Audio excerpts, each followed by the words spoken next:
Beautiful trophies on display, Pacepacker services. Dennis, you're here to tell us all about Pacepacker, but also about the awards. Yeah, it was fantastic. What a fantastic evening it was last night. We entered for 2 categories, as you can see here, and we won both of them. So that's really fantastic. A great team effort by all the guys at Pacepacker Services, and of course our PR team, Glowhouse. So that's really, it was a really great night to celebrate last night. So 2 awards, what are they for? The first award, as you can see here, is Innovative Packing Machinery, and that was for, an example of what that was for is here, which is this jaw, which you can see here absolutely, it actually clips the neck of this bottle absolutely precisely. What we do is we talk to the bottle manufacturers and we get a solid model of this neck of the bottle, and we can accurately profile the jaws of the clamp by 3D printing. So this is up-to-date technology. The jaws here have been 3D printed and we can get an absolute match to the neck of the bottle. And the benefits of that are pretty clear, aren't they? It means you can take anything and you'll be able to create a clamp for it bespoke. Yeah, absolutely. And one of the biggest benefits is when you're prototyping and you haven't made something like that before, you can make sure before you actually cut metal, or you can make sure that if it's plastic, if it's the right sort of plastic, that is a lot more cost-effective a solution for the customer as well. So with something like this clamp here, would it then be, this is a prototype, would it then be made in a metal-formed version? Yeah, it could be. Yeah, absolutely. It could be made from aluminium, for example.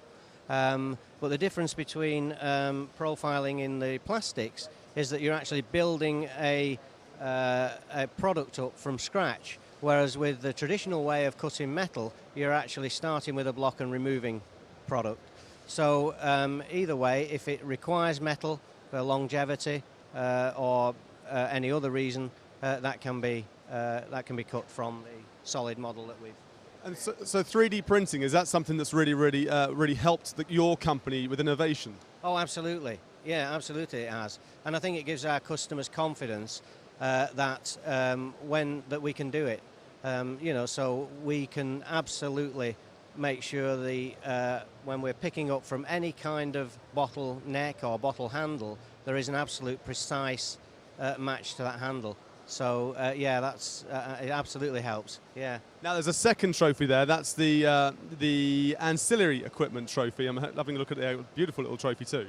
Yeah, that's for a piece of software that we designed, which we can speak to Andreas about, if that's okay. Can we go? Yeah, absolutely. Yeah, I'm going to wander over to Andreas now. Dennis, thank you very much, and well done with all the trophies as well. As Dennis was saying, we're going to go and find Andreas, who's waiting very patiently. Thank you very much, Andreas. How you doing? Good to see you. Good to see you. So we've got lots of machinery around here. Dennis has given us the backstory, but show us about everything you've got here. So basically what we've got here is an LR-mate cell that is a mixed tray loading cell, and this was developed especially for sort of the supermarket trays where you go into places like Aldi and Lidl and that, where they have pots of hummus and pots of dips like that, and they've got different selections in one cardboard tray. So we created a machine to do that, because when the trays of those products are produced, they put in all one batch of that product, say it's hummus or something, all in the same box. So we created a machine that could swap the pots over and then send the trays back out ready to go to the supermarkets to meet their demand. So it needs to be something very precise, but also something, that's, as we can see here, that's pretty gentle as well.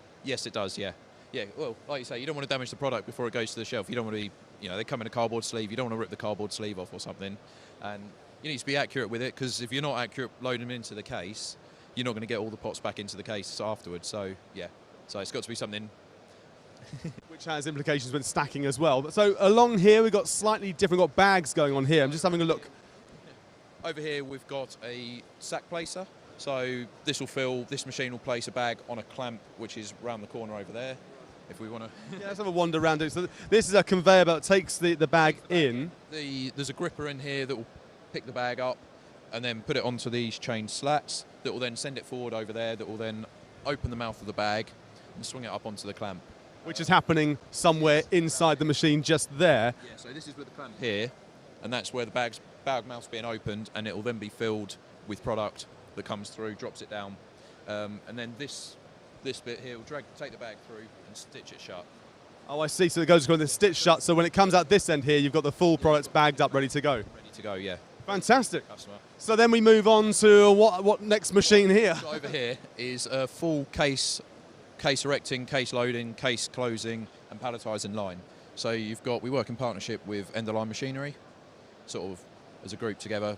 They do a couple of bits, we do the bits in the middle. So you've got a case erector at the start there. You've then got a case loading system here, which is a Cartesian system. So that picks the product up, drops them into the box.